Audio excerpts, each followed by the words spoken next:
itong mga pulis. Pagka pumasok yung pulis sa doon, hindi mo sabi, hoy pulis, huminto ka. Puntahan mo yung pulis, sabihin mo, mga pulis, kung mga tao na harapin ko, o total, let us be, labas na lang natin yung, pati yung lungguay. Pero Mr. Chair, forgive me for interrupting. Hindi, Speaking patapusin mo of muna ako. Sorry sir, Mr. Chair, baka naaring ang resource person tumigil magmura kasi bahay natin itong Senado eh. Salamat kaayo, Thank Mr. you, Chair. thank you. Hindi tayo Mr. President, magkaintindihan. Mr. President, sir, excuse me, sir. I am relating a conversation. I am yes, nagmumura. Mr. President, okay. Sinasabi ko yan kung ano ang sinasabi ko doon sa tao.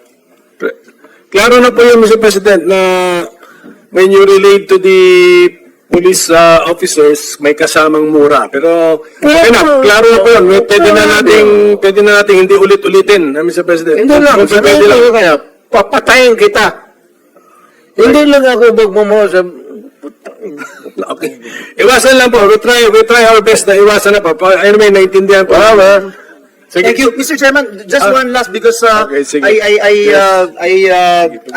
sincerely appreciate, Mr. President, yung binanggit ng ating dating Pangulong Duterte na hindi perpekto, maraming mali, and binanggit po niya yung kamalian na nag-stem from the local government units, at binanggit po ng ating dating Pangulo na pati pulis may pagkakamali din. And I think it happened, itong nakita natin noong August 16, 2017, yung kay Kian De Los Santos. Mr. President, I was the one who first called for the investigation and filed the resolution here in the Senate about what happened doon sa Caloocan. And ang nangyari nga po dito, 3 policemen, si Juarez, Pereda, and Cruz were found guilty of murder. They are sentenced to reclusion perpetua, imprisonment of up to 40 years. Ganun din po yung nangyari kay Carl and Kulot de Guzman, neighbors from Cainta, Rizal. Ganun din po, no? Si former PO1 Jeffrey Perez was convicted by reclusion perpetua. Ito ba, Mr. President, yung binabanggit nyo na involved din minsan yung pulis?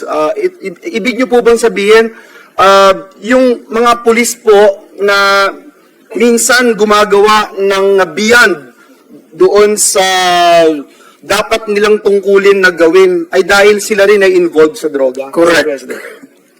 Correct. Alam mo kasi, ang pulis, hindi na papatay lang o maski sino lang diyang sibilyan. Bakit sila